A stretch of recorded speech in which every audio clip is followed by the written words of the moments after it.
વાલીઓ અને મારા વહાલા વિદ્યાર્થી મિત્રો, આપ સૌને મારા નમસ્કાર. મારું નામ ખુશી છે અને હું ધોરણ 6 માં અભ્યાસ કરું છું.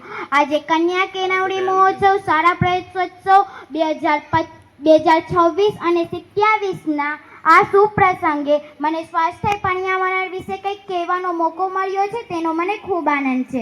આપણે સૌ જાણીએ છીએ કે આપણે જો સ્વચ્છ હોઈએ તો આપણે સારું ભણી શકીએ અને સારા કામ કરી શકીએ.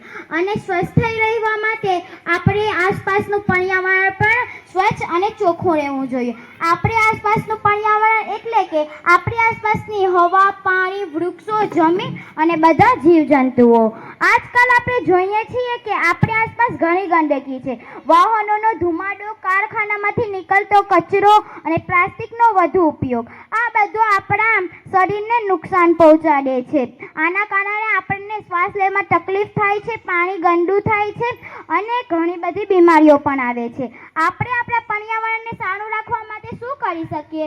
આપણે વધુમાં વધુ વૃક્ષો વાવવા જોઈએ, પાણીનો બગાડ ન કરવો જોઈએ અને પ્લાસ્ટિકનો ઉપયોગ ઓછો કરવો જોઈએ. આપણી શાળામાં પણ આપણે સ્વચ્છતા જાળવીએ અને નાના નાના છોડવાઓનું ધ્યાન રાખીશું. આજે જે નાના ભાઈ બહેનો આપણી શાળામાં આવ્યા છે તેમને પણ આપણે સ્વાસ્થ્ય અને પર્યાવરણનો પાઠ મહત્વ શીખવવું જ પડશે. ખાસ કરીને દીકરીઓને પણ ભણાવવી ખૂબ જરૂરી છે, કારણ કે એક ભણેલી દીકરી 2 ઘર ઉજાડે છે અને તે સ્વચ્છતા અને સ્વાસ્થ્યના પાઠ પોતાના ઘરમાં અને સમાજમાં પણ શીખવી શકે છે. તો ચાલો આપણે બધા ભેગા મળીને નક્કી કરીએ કે આપણે આપણા પર્યાવરણને સ્વચ્છ અને સ્વસ્થ રાખીશું. યાદ રાખો, સ્વસ્થ પર્યાવરણ એ સ્વસ્થ જીવનનો આધાર છે. આભાર. ખૂબ સરસ ખુશીબેન. જે પર્યાવરણ આજના જે જીવનમાં છે એ તાતી ખૂબ જરૂરિયાત છે. પર્યાવરણને કારણે જે અત્યારે જો આજે આટલી તારીખ થઈ ગઈ 24 તારીખ, એ છતાં આપ જોઈ શકો કે વરસાદ નથી. એ પર્યાવરણને આભારી છે કે હજી પણ પડ્યો નથી. એ પાછળ જવાબદાર આપણે જ છીએ. તો આપણે પર્યાવરણ જો આપણે બચાવીશું તો આપણે બચશું. ત્યારબાદ ધોરણ 7ની બેન મહેકતાબેન ભાવેશભાઈ હોદાર, જેઓ વિજ્ઞાન ટેકનોલોજી વિશે વક્તવ્ય લઈને આવે છે. તો આવો મહેકતાબેન.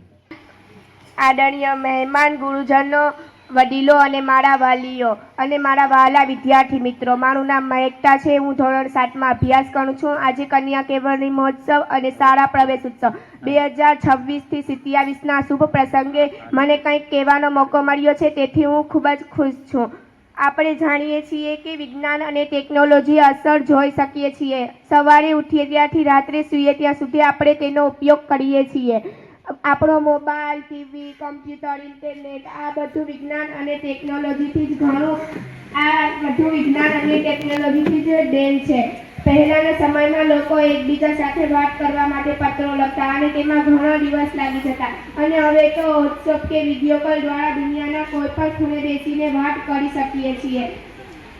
આ વિજ્ઞાનનો જ કમાલ છે. ખેતીમાં પણ ટ્રેક્ટર, આધુનિક બિયારણ અને સિંચાઈની નવી પદ્ધતિઓ વિજ્ઞાનને જ કારણે શક્ય બની છે. આપણું શિક્ષણ પણ વિજ્ઞાન અને ટેકનોલોજીથી ઘણું બદલાયું છે. આજે આપણે સ્માર્ટ ક્લાસરૂમમાં ભણીએ છીએ અને કોમ્પ્યુટરથી પ્રોજેક્ટ બનાવીએ છીએ અને ઇન્ટરનેટથી ઘણી બધી માહિતી મેળવીએ છીએ. આનાથી જ્ઞાન વધુ હોવું જોઈએ.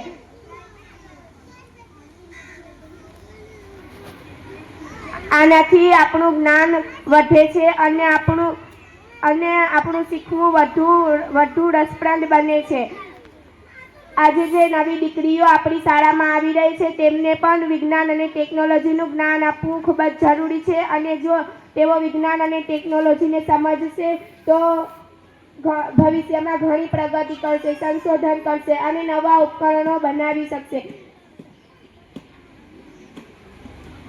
અને દેશના વિકાસમાં ફાળો પણ આપી શકશે. યાદ રાખો, વિજ્ઞાન અને ટેકનોલોજી આપણા જીવનને સરળ અને સારું બનાવે છે.